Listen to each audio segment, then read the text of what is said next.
afternoon and welcome to today's webinar, where we are flipping the tape to side B and covering advanced techniques for facility IDT presented by QRM.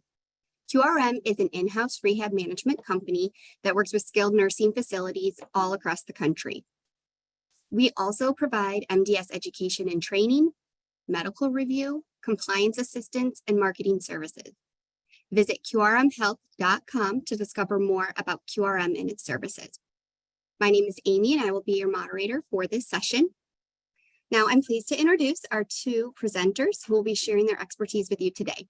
We have Mark Heider, VP of Reimbursement Strategy and Education for QRM. Mark has 30 years of experience in the skilled nursing space and a deep understanding of the challenges and intricacies facing our industry today. He is passionate about educating the next generation of healthcare leaders and is committed to improving patient care and operational efficiencies in the facilities we support here at QRM. Next, we have Megan Ussery, Director of Clinical Reimbursement for QRM. With over 15 years of experience, Megan is dedicated to post-acute care with a particular focus on reimbursement and quality. Her expertise lies in utilizing MDS data trends and outcomes to guide process development and education for clients throughout the country. During today's webinar, Mark and Megan will cover the when, who, and how of completing the MDS accurately, when it is needed, who should be gathering and assessing the documentation, and how to divide the tasks without overwhelming your staff. So again, thank you for joining us today. We're excited to have you here, and we hope that you find this webinar informative and engaging. I will pass it off to Mark. Enjoy the webinar. Thank you very much, Amy, and welcome, Megan. It's another beautiful day here in Texas. It was beautiful yesterday. It might be more beautiful today. It might be. And we're ready to roll. For those of you who joined us yesterday, want to welcome you back. And for those who are new, we're excited to go into this. And it will be a little more detailed review of some of the items than we provided yesterday. So really excited. We're going to jump right into it. And I'm sure you've read the objectives. So we are going to be talking about quite a few of the MDS items that have changed.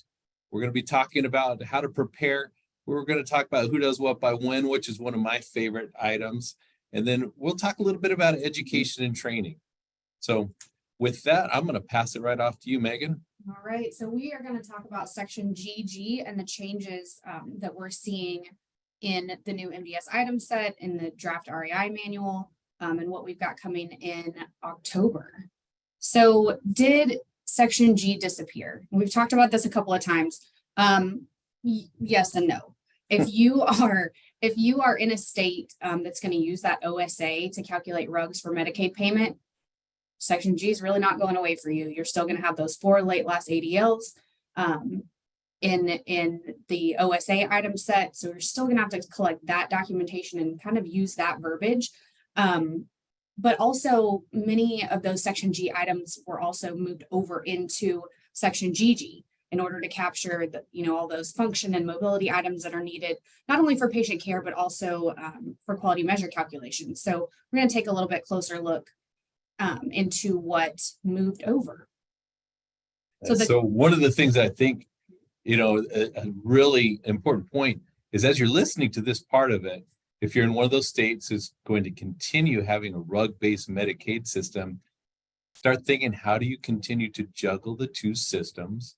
Who are you going to assign to collect information? Because this is such a complex issue for a lot of states. I have more weight on section GG, but I still have a lot of payment implications for section G. Mm-hmm. So this one makes me nervous. We were supposed to go away from section G 4 years ago, didn't do it the next year. We're down 4 years into it, and we're still, like I said yesterday, kicking the can down the road. So it becomes worrisome, though, that section GG has such strong implications for your SNF QRP, value-based purchase, 5-star, I mean, everything. Yeah. And I think that's what caused so much of the confusion was, we thought G was going away a long time ago and it didn't. So now then we had both and you're like, well, how do you juggle both? So hopefully by the end of this webinar, you'll have some strategies. So a couple of key changes to section GG. Of course, we just talked about those G items moving over. We got some additional instructions, coding instructions, as well as a couple of coding tips that were added into that draft RAI as well. All right, so starting off with one of those items that moved from section G to GG, that functional limitation and range of motion. So this is what the item looks like on the MDS. So it just used to be at G0400. Now it's at GG0115. The scale and the code, like the item itself and the coding should be familiar to you. There's no change in this particular item. But as we go to the next slide, we'll expand a little bit. So of course, we know it was converted over from section G, and we're looking at limitations in range of motion, both upper and lower extremities that interfere with ADLs or put that patient at risk for injury during that 7-day look back period. We can and should get this information from multiple sources, as with many other things in the MDS. So review that medical record, talk with staff members who work with that patient, talk with their family, their caregivers, and then of course, actually test that patient's range of motion. So the RAI does give us a couple of strategies for assessing the limitations in range of motion. Of course, first ask the resident to follow your verbal commands. Give them instructions on what you want them to move and how you want them to move it. You could demonstrate each movement with them and ask them to do what you're doing. And then finally, if those other two strategies don't work for you or for the resident, actively assist the resident with those movements by supporting their limbs and guiding them through that range of motion.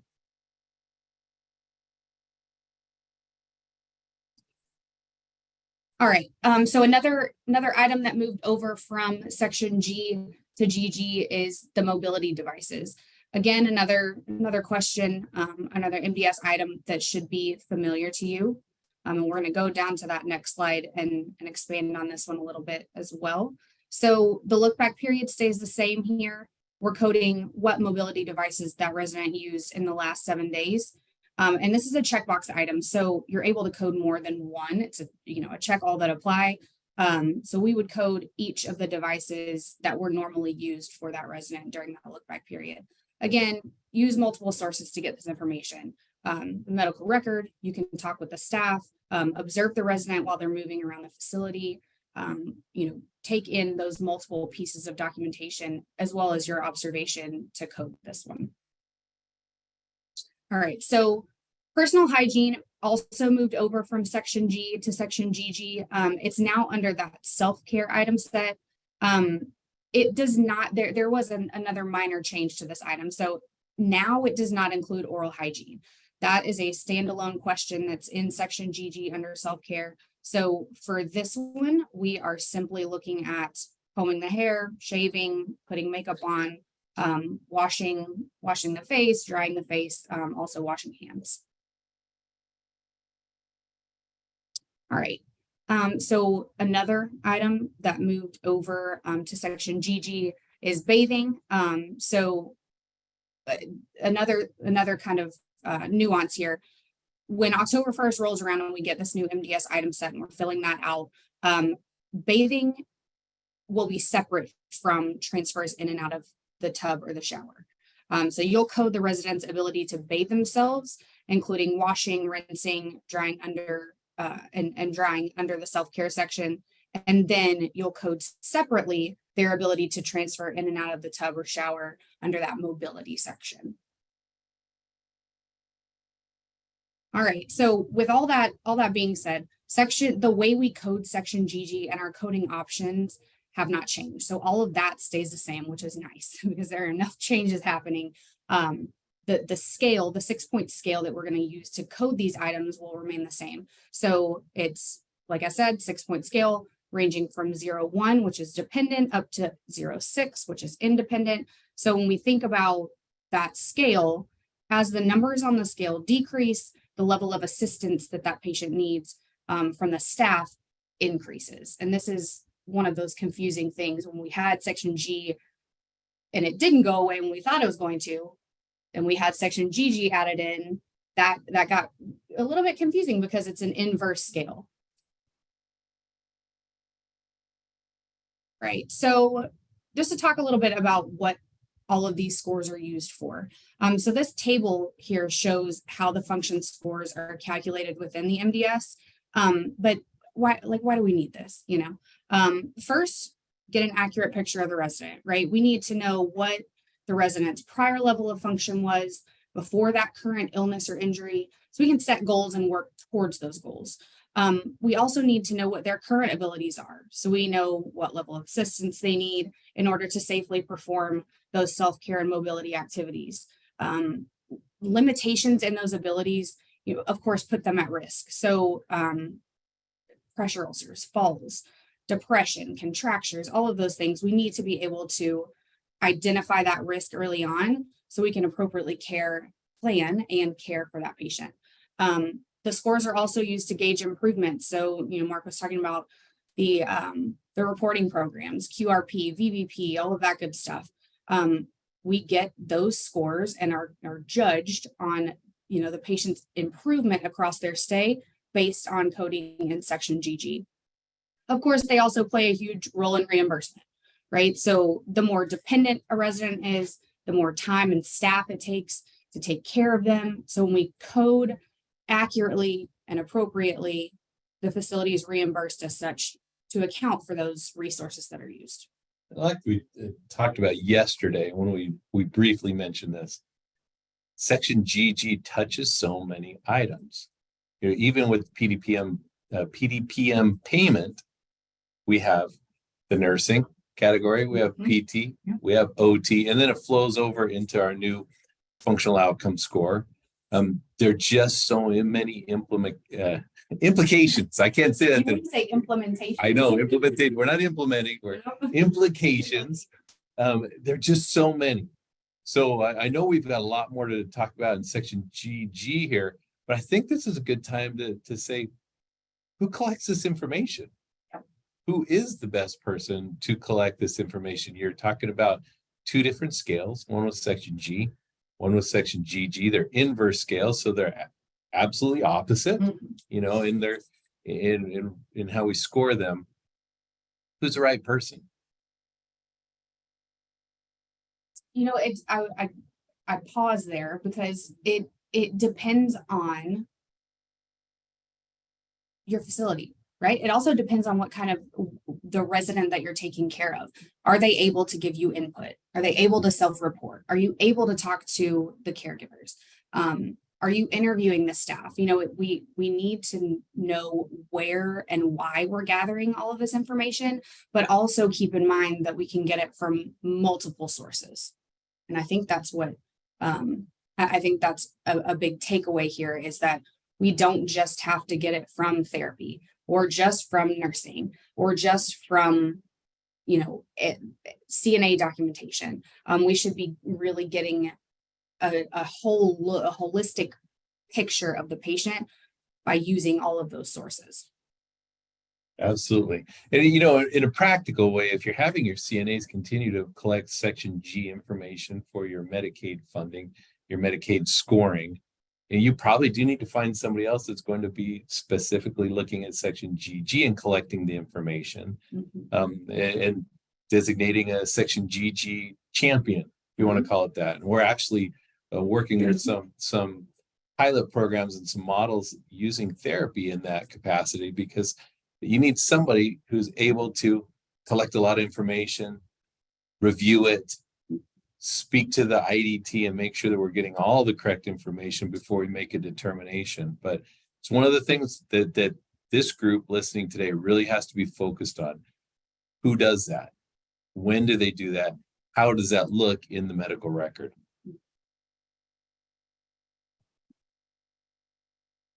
All right, so we did, like I mentioned earlier, get some more coding instructions and some more coding guidance.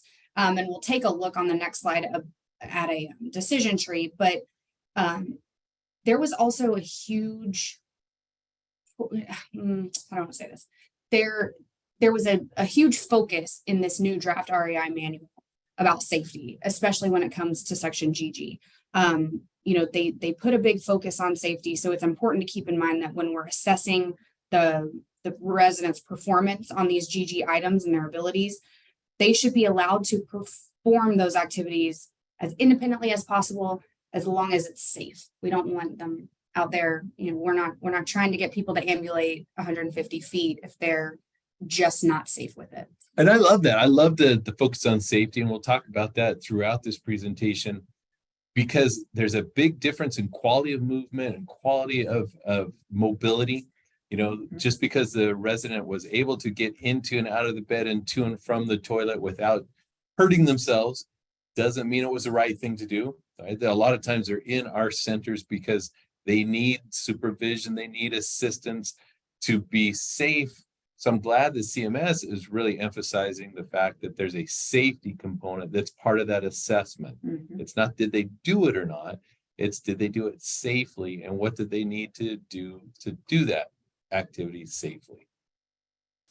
All right, so we're going to move on to the decision tree. I love a decision tree. I love when the guesswork is taken out and I can start at the top and arrive at my answer. So, as we were talking about, section GG has continued to just be kind of confusing and challenging for a lot of teams.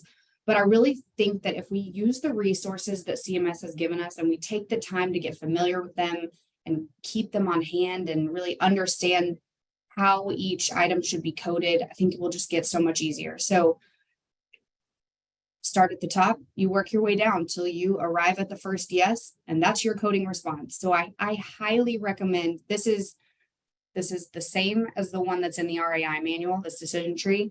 We just made it pretty with the colors. Whether you save this one on your desktop or you print it out or you go straight to the one that's in the RAI manual, highly recommend that you guys keep this on hand.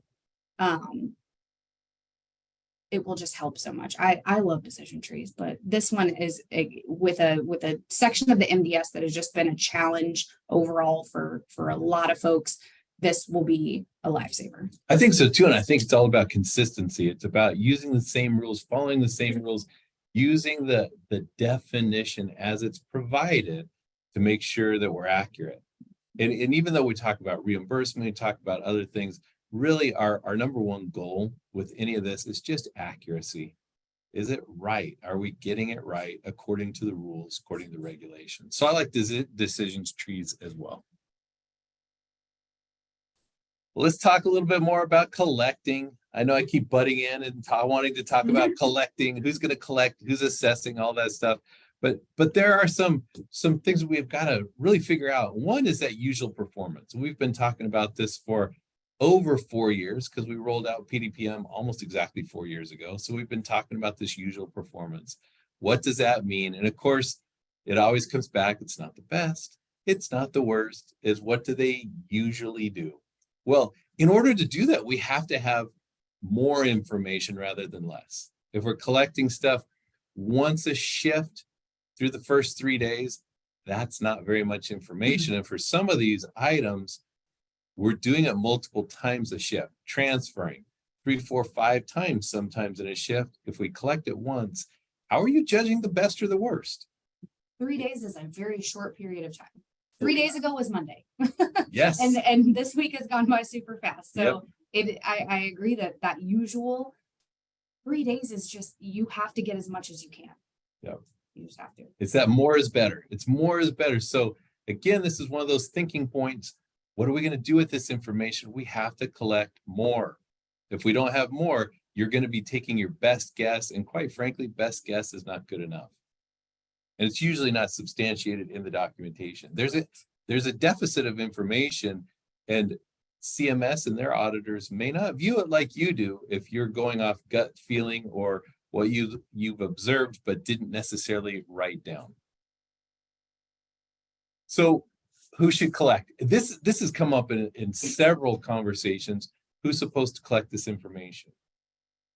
Well, quite frankly, collecting the information is not the question. Anybody can collect the information. Anybody can report what they're seeing, right? So could the CNAs collect it? Absolutely, they could. And in those states that are not going to be based on a case mix using RUGs, you probably should make sure that your medical records have a place for them documenting during their shift how much assistance they're providing and do some additional training with them. But it could be that direct or the care staff, could be the family, could be qualified clinicians, could be the resident self-reporting, could be direct observation. It's anybody and everybody who's seeing the activity occur. That's who can collect, that's who should report. That's where that information should come from. So those of you who have asked about, can the CNA collect this information? Yes. The difference is they're not the one who are going to determine the coding. That's going to be a qualified clinician. And who is that qualified clinician, you might ask? CMS anticipates that an interdisciplinary team of qualified clinicians is involved in assessing the resident during the assessment period. And that qualified clinician is a healthcare professional practicing within their scope of practice and consistent with federal, state, and local law and regulations. So it could vary a little bit from state to state. You have to be practicing within your Practice Act, but it's usually going to be the nurse, a therapist, somebody of that nature. And quite frankly, your therapists are best trained in mobility. Your nurses spend a lot of time outside of therapy with those residents. It is whoever is going to score it most accurately. Choose that person on your team. Pick a backup. Have a backup for the backup. You know how many admissions come in on Friday, and by Monday, the observation window's closed. It's 3 days, we're done. So somebody over the weekend better know how to do this. It's very, very important. So coding instructions. We love the fact that the REI continues to be updated, and some of that is not just changes in the activities, it's the instructions that we are receiving. So with the self-care dependent code, I like this because what hasn't changed, if the helper does all of the effort, resident does none of the effort to complete the activity, or the assistance of 2 or more helpers is required for the resident to complete the activity. The question kept coming back, so what does that second helper have to do to qualify? And heard that over and over and over, and they basically answered almost every scenario you can think of, right? So we're going to code dependent if 2 helpers are required for the safe completion of an activity, even if the second helper provides supervision, standby assist only, and does not end up needing to provide hands-on assistance. There's that word safe again. Yep. Yep. It is interesting because this is the one people were nervous to code it as before, because they'd say, well, the second person didn't do anything. My response was always, well, great, then next time don't have them there. If you don't need them the next time, but code them because there was some reason that you had them there that time. And we're looking for usual performance. We're not scoring them as a one and done, right? And so the second clarification was you're going to code as dependent if a resident requires the assistance of 2 helpers to complete an activity, 1 to provide support to the resident, and a second to manage necessary equipment to allow the activity to be completed. So if they're there managing a wheelchair while the patient is with the other caregiver helper walking with a walker, that second person with the wheelchair counts, right? That second person that's steadying the bedside commode counts. So I think it's great instruction, great instruction. The other thing that's come up, and it comes up frequently, is how do we score that usual performance with that caveat that is before improvement occurs through the services we provide. And so they've given a little bit of additional insight to this.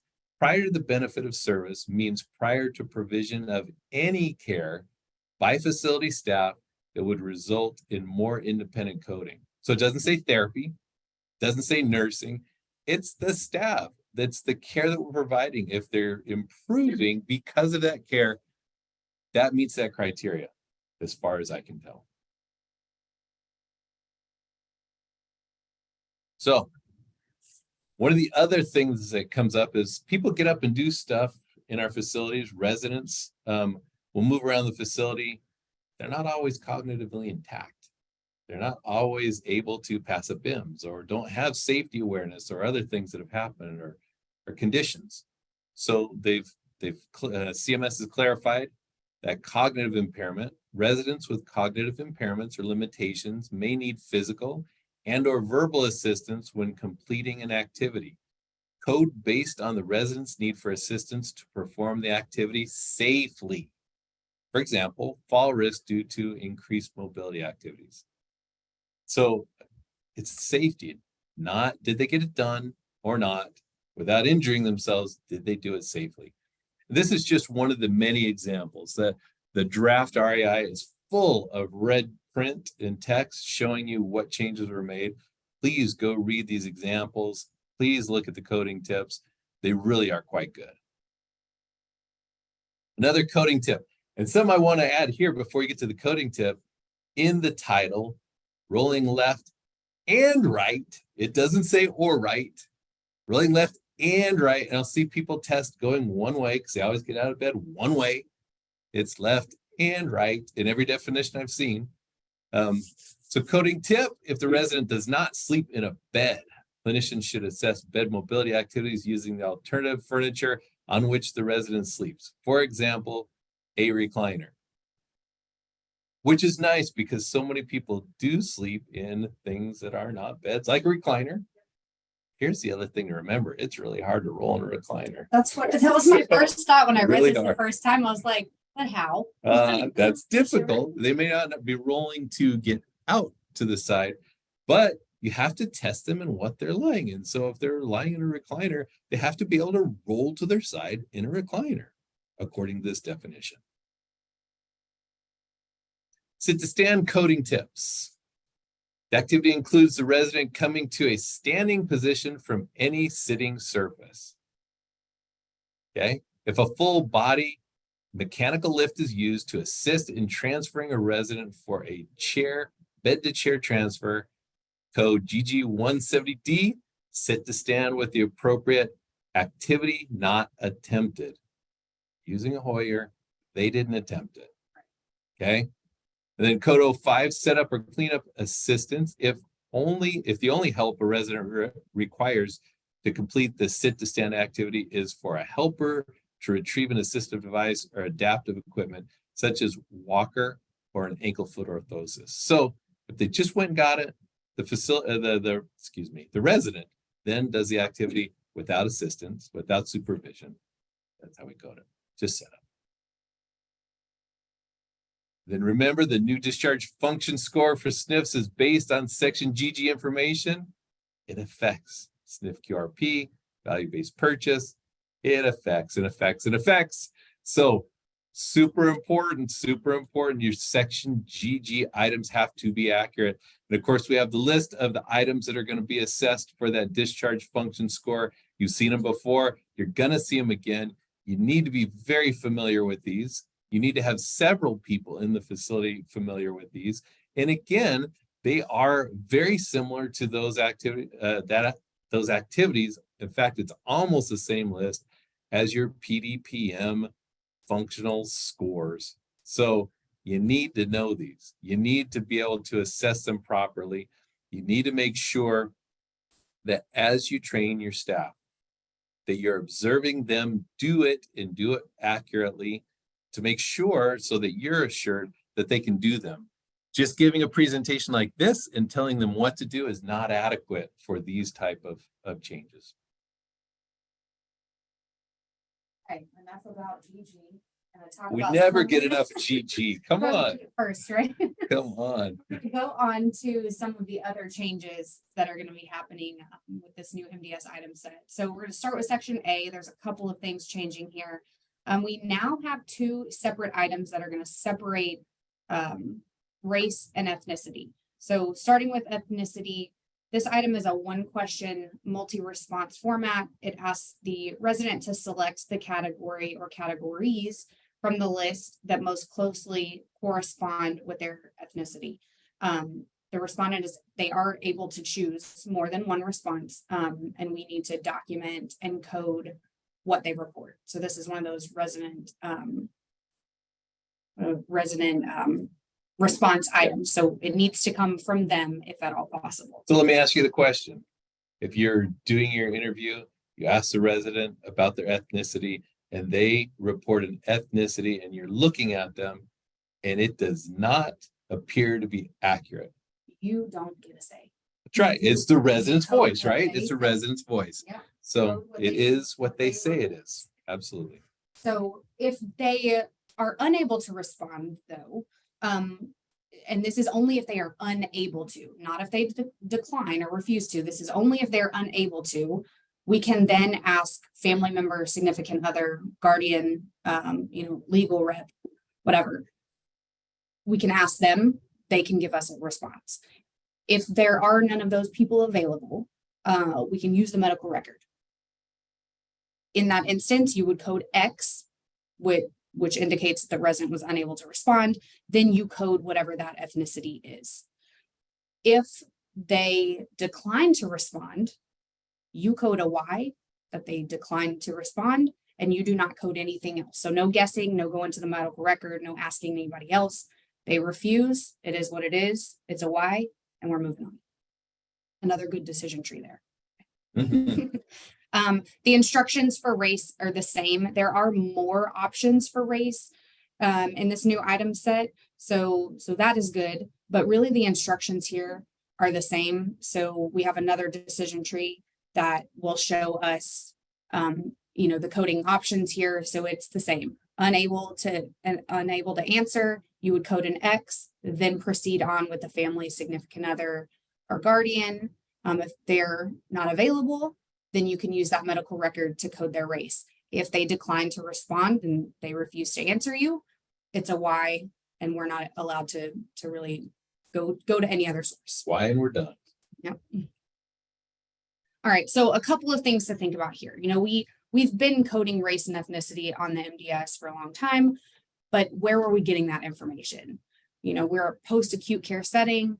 Typically that information was coming over from the hospital on a face sheet or whatever. I'm not so sure that we're actually asking that question right now, but that will need to be a process that the facility teams think about.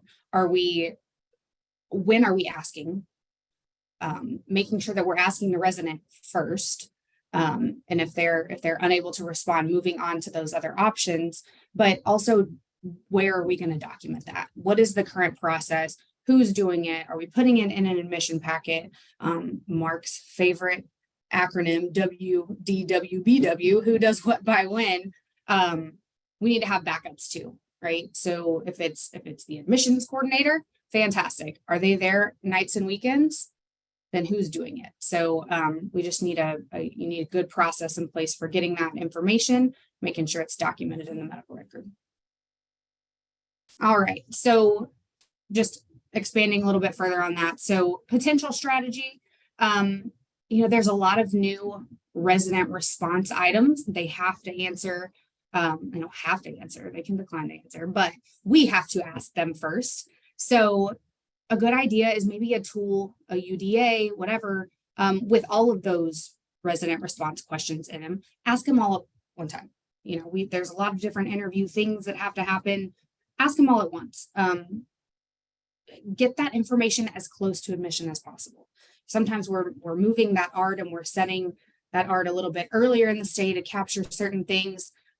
Sometimes patients go back out to the hospital very quickly. Make sure that we get that information as soon after admission as possible. And then also, what does your EMR offer? There's lots of EMRs that will offer customized assessments. You can add those questions into nursing progress notes or UDAs. So just, think outside the box on this one. Yeah, and the EMRs are working on tools as well. So sometimes out of the box solutions are there. Just have to ask. Mm-hmm. All right, so pros and cons of having the floor staff together. I wish this was a panel discussion on this one. Do the floor staff know the importance of the information? Do they know why we need it? Have they been trained on these resident response items and their importance? Those might be some cons.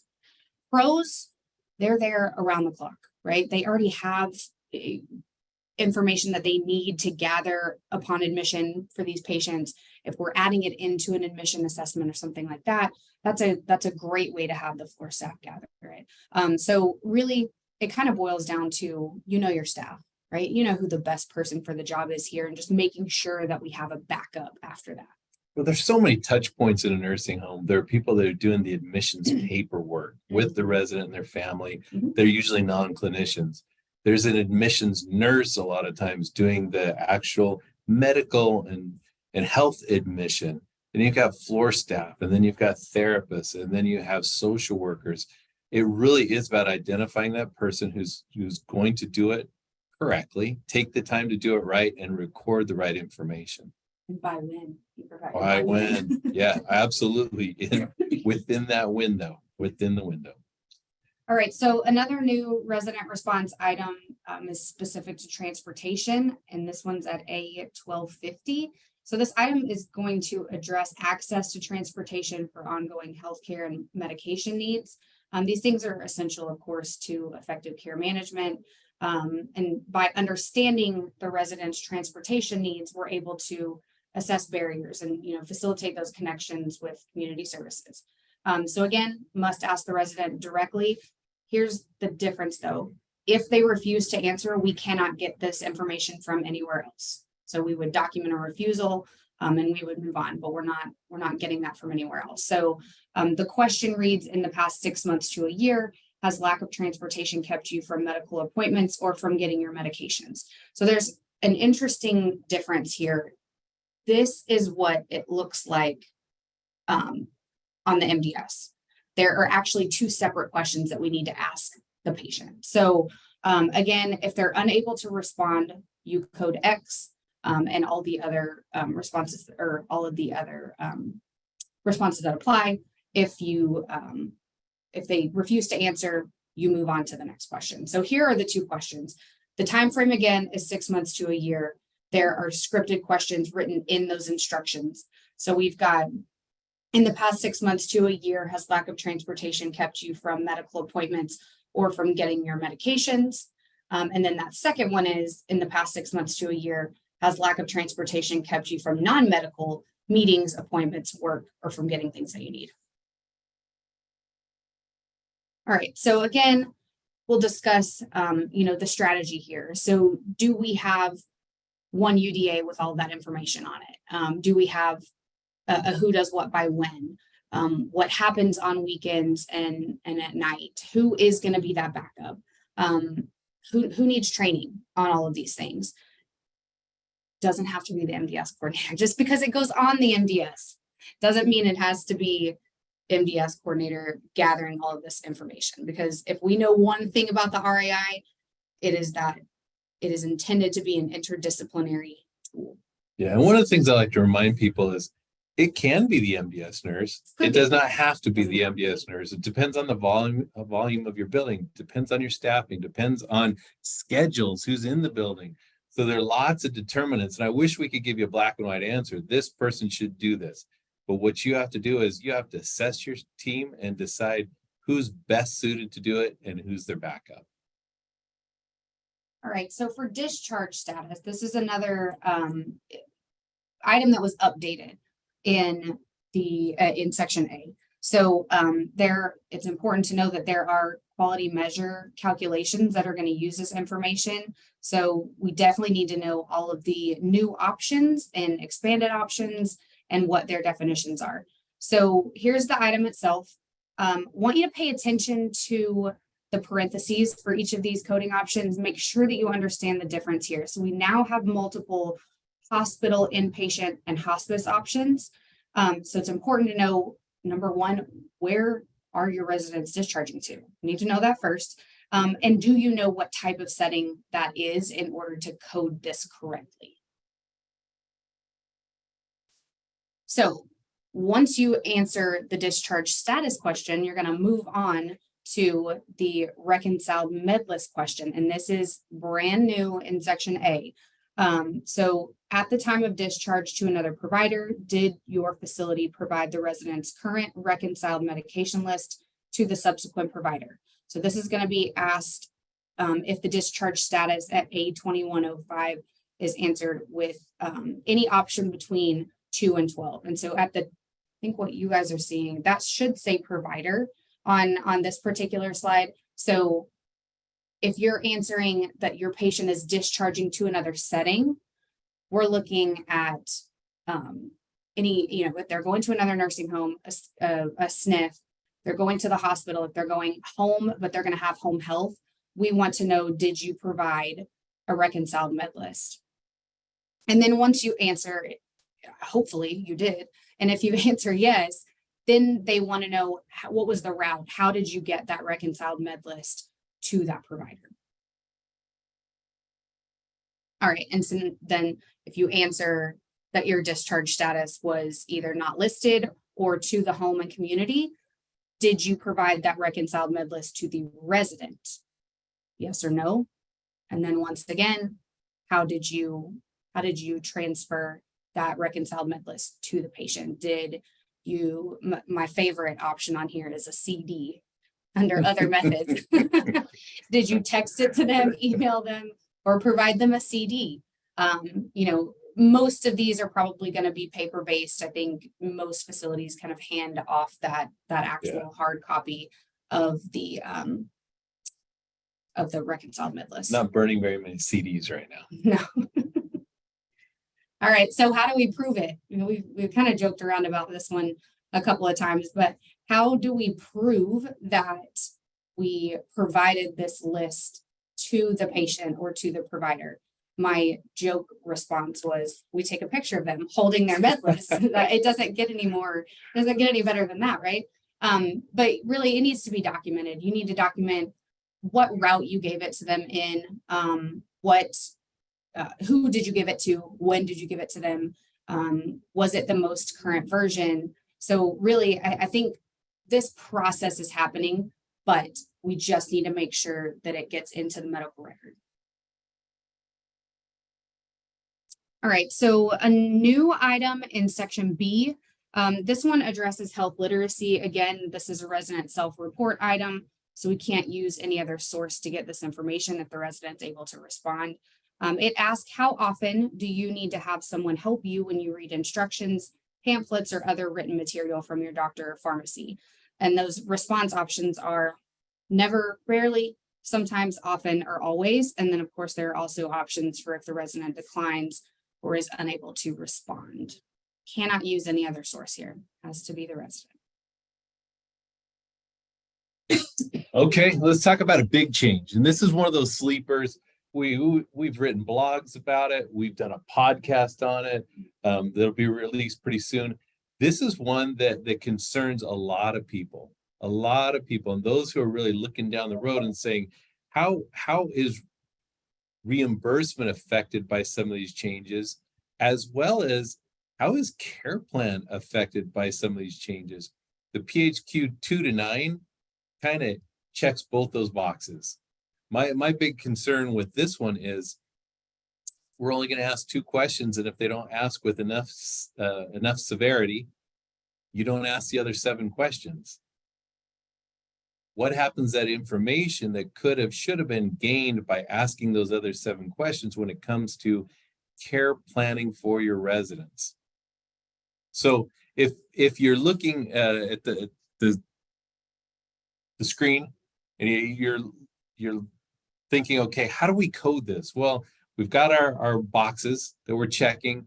If we code as a 9, which is no response, we're going to leave it blank, right? But the other piece on A2 and B2, if they do document or do respond and the answer is 0, never 1 day, or 1, 2 to 6 days out of that 14-day period, you still don't hit that threshold to continue with the other 7 questions. So when you're looking at this and asking, do you have little interest or pleasure in doing things? Maybe, maybe not. The second one is a big question: feeling down, depressed, or hopeless. Feeling down is not necessarily feeling hopeless. So one of the things that makes me nervous about this is that we rush through these questions and we see our depression scores fall. And it's not just for payment, It's for your care planning because those other 7 questions potentially will never be asked. So when you're talking about sleep disruption and you're talking about disruption to their eating patterns and potentially doing harm to themselves, you're never even asking those questions. So in my mind, you know, feeling down, depressed, or hopeless, even 2 to 6 days out of 14, that's a lot for me. So we really have to be careful with this one because it will impact a lot of your potential care. You're not going to ask questions that would help you identify behaviors, and the facilities that are really on their game are going to figure out how to get that information from their residents, even if they have to stop the interview, because the instructions do say to stop. So what do you do to get the right answers, to get the accurate answers, not the right answers, the accurate answers? You're going to conduct the interview in a private setting. So Megan, is a room with a roommate with a curtain a private setting? I would say no. I would say that's a big no, right? Big no. They still can hear through that curtain, even if it's a thick curtain, right? That's not a private setting. So you're going to sit face to face with the resident. You're going to minimize glare. You want them to see you and engage with you. Be sure that they can hear you. So do they need a hearing device? Do you need to speak slowly in a deeper voice? Do you need to enunciate? If the resident prefers, do it in writing. And I've actually seen really good results with people that have done it in writing, and you would see them respond with a higher number of issues that might indicate depression when they did it in writing than if they did it by voice. Explain the interview before beginning so they know what you're doing. Show the interview response options. Read them as written and don't provide definitions. The other thing is this is such a personal thing. Build a rapport. Build a rapport. If you can, build a rapport. Going in there, meeting them for the first time, sitting down and breezing through this, not going to give you accurate responses. Okay, then you're going to move on to the isolation, social isolation, and ask them how often they feel lonely or isolated from those around them. Very important. And I would take the same approach as I would with that PHQ 2 to 9. You know, it would be one-on-one. It would be in privacy. It would be after probably discussing some other things, building up that rapport, making sure that we're giving them a chance to give us an appropriate response. So we're going to ask this poll question. It seems like it's a little out of the blue, but we're going to ask it anyways. Amy, do you want to go ahead and pull this poll question? If the resident walks behind a wheelchair for support, how do you code this on GG0120? Oh, we're always talking. I want to, yeah, we're going to keep talking about GG and GG and GG. 5, 4, 3, 2, 1. Stop. A walker, yes. If they're using it as a walker, use it as a walker. You code it as a walker. So very nice. For those of you who thought wheelchair, I can see how, but it's how they're using the walker that we're interested in. Okay, section K. There have been some changes. There are now 4 columns. The column 1 asks first 3 days of the sniff. Second column is prior to admission or entry. There's a 7-day look back period. The column 3 is after admission, a 7-day look back period. And then column 4, last 3 days of the sniff stay. So, and those are for all these areas, your IV feeding, your feeding tubes, your mechanically altered diet, your therapeutic diet, and then of course, none of the above. Important, it's a small change, it's a big change. Here's where I think it's most important. I think they're separating what happened before they got there to what happened after to see if they are going to continue paying for those IVs. Now, they will right now, but I think this is their way of looking to see how many of those IVs are carried over into the SNF setting and not just performed in the hospital. So that's my intuition. Yeah, it's looking at more information. So nutritional approaches, what can we do? You know what? Do what's right for the facility, and be careful with your verbiage when you're doing trials, that it's not just a speech trial trying to code that, and they're not actually eating that in the dining room and other areas. Be very sensitive to what's safest for the resident, what's appropriate for the resident. And again, it all boils down to the care. Just boils down to the care. So I've got a couple of pop quizzes. Some of you may have seen these in the past, so I would hope you'd get these right.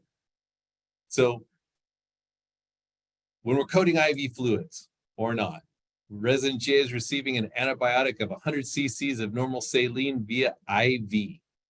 They have a UTI, no fever, and documented adequate fluid intake. They are placed on a nursing home's hydration plan to ensure adequate hydration. We're going to code it as IV for hydration? No, we're not. Okay. IV medication would be coded, but although the resident received the additional fluid, there's no documentation to support the need for additional fluid intake. Now this one's a little bit different, a little bit longer, obviously. Are we going to code for IVs for hydration nutrition or not? Resident H was diagnosed in the acute hospital with a soft tissue infection. A treatment regime was initiated in the acute hospital, including IV antibiotics received every 8 hours within the last 7 days. Because the resident was assessed in the acute hospital with inadequate oral fluid intake, demonstrating signs and symptoms of dehydration, the acute care physician ordered that the antibiotic be reconstituted with 250 cc's of normal saline rather than 100 cc's, which is the minimum amount required for reconstitution. This IV antibiotic and fluid regime continues for 7 additional days following admission to the SNF due to continued infection and decreased oral intake. Coding it for nutrition hydration? Yes or no? Yes. And really the rationale, the resident's physician in the acute care hospital ordered the additional volume of diluent for the IV medication reconstitution to address resident H's inadequate oral fluid intake. Obviously, you need supporting documentation, very important, but good to remember, some of these things can be counted. Where they're reconstituting with additional fluid, you just need documentation. Great, so we're going to talk a little bit about some changes in section N. We have a couple of new drug classifications. No more counting the days that the drug was given. So that's good. We're not, going through Mars and counting days and adding them all up. Not that counting is terrible. It's just, There's something else to do. It kind of got a little bit annoying. So I know there's many coordinators out there rejoicing over this one. So we're simply now checking the box. Did the patient receive that medication in the last 7 days at all? Versus counting those days. And then also a new column for the indication for the use of the drug. So nothing really changed as far as nothing changed in how we code what the medication is that was given. So we're coding it by pharmacological class. The indication column is, did the patient have an indication for the use of that medication during those last 7 days? So, like I said, no longer the number of days. Did they take it at all? Every drug must have an indication documented for its use during that look back period. So if documentation is not present, you do not check column B, okay? And again, code the medication by pharmacological class. That instruction really has not changed.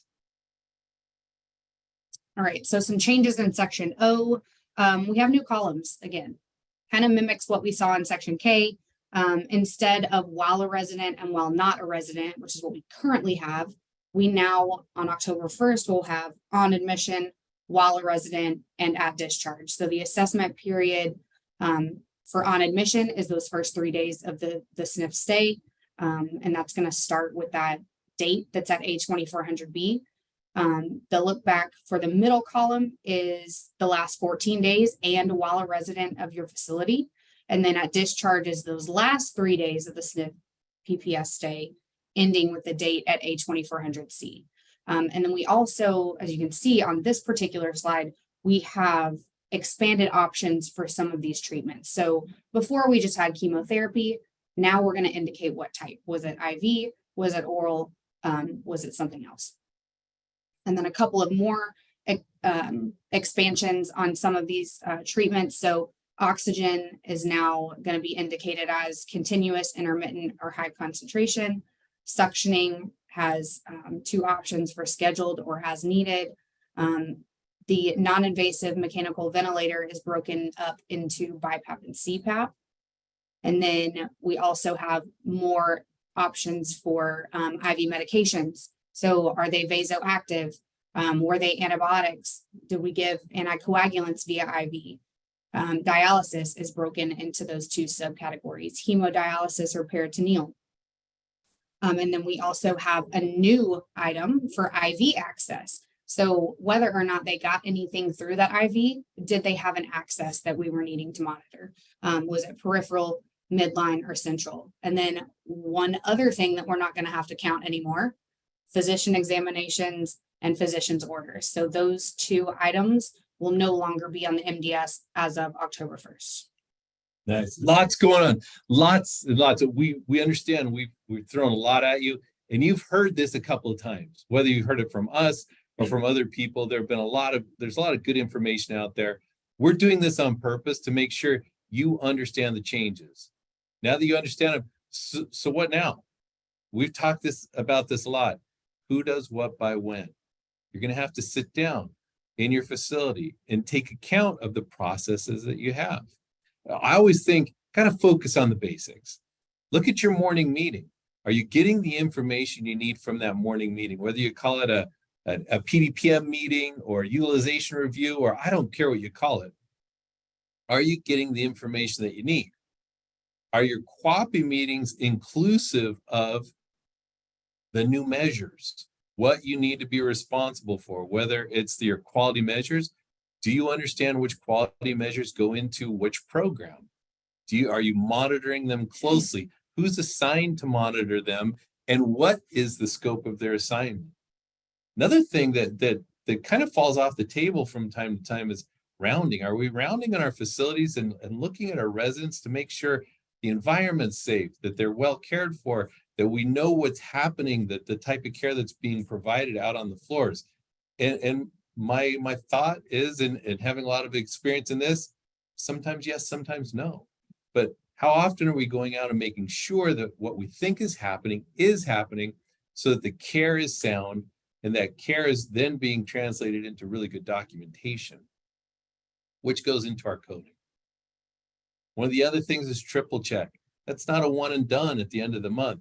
That's when somebody gets to the door and is admitted to our facility, it starts. And we're collecting information and we're validating information as we go through the process well before we get to the end of the month. The next piece is that mentoring. This is the one that always makes me nervous. And I realize we're pushing time, but stick with me on this one. When we talk about mentoring, when we talk about educating, we learn various ways. Some of us are visual, some of us are auditory, some of us are like kinesthetic. We need the hands-on. So when it comes to teaching and training, are you breaking that training up into little pieces that your floor staff can understand, teaching it, following them to see and make sure that they're doing it correctly before you introduce 2 or 3 or 10 more pieces of information or activities? Pick an activity, pick your transfers. The interesting thing is, from section G to GG, they've broken some of those G items out. People need to know what goes into each of the items they're scoring. And again, that follow-up, that inspect what you expect is something got to be out there, got to be specific. People need to know what your expectations are out on the floor, because having a meeting doesn't mean that those things are translating out into the floor and into the care that we're providing. Setting team goals and we're measuring progress routinely. We're doing it consistently. And again, focus on your care. So let's go to Poll question number 5. Let's answer this really quickly. What's the most important takeaway from this presentation?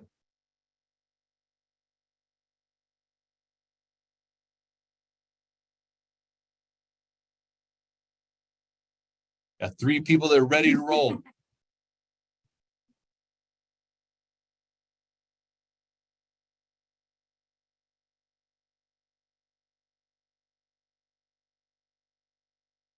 Okay, 5, 4, 3, 2, 1.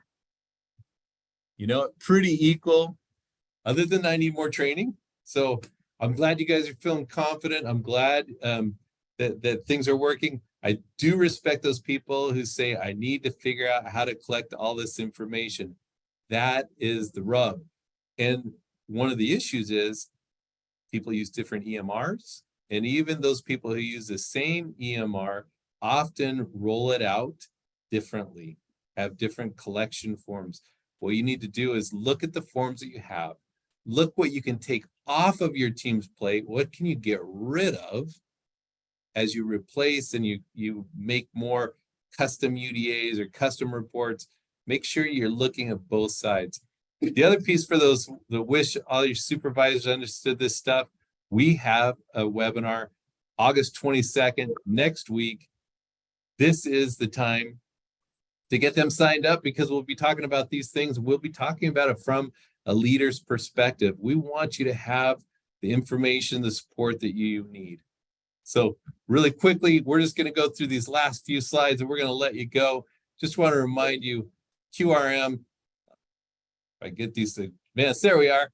We provide MDS oversight services. We do an excellent job. We have highly trained nurses who can provide teaching, training, support, all those things that you need, all the things that you want.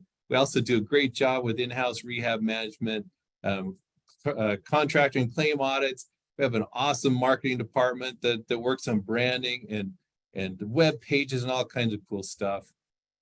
We have a web page that shows you our events, podcasts, blogs. There's plenty of information there that should help you and kind of breaks down some of this stuff. And we're out of time. We thank you so much for joining us, and we hope you have an awesome day and join us again sometime soon. Back to you, Amy. Thank you, Mark. You wrapped it up very well. Again, just want to remind everyone of the last webinar in this cassette MDS series. Again, on August 22nd, Leadership Mixtape, Amplifying Your Team's CMS Success Strategies. We hope to see you there, and we hope you have a great day. Bye-bye.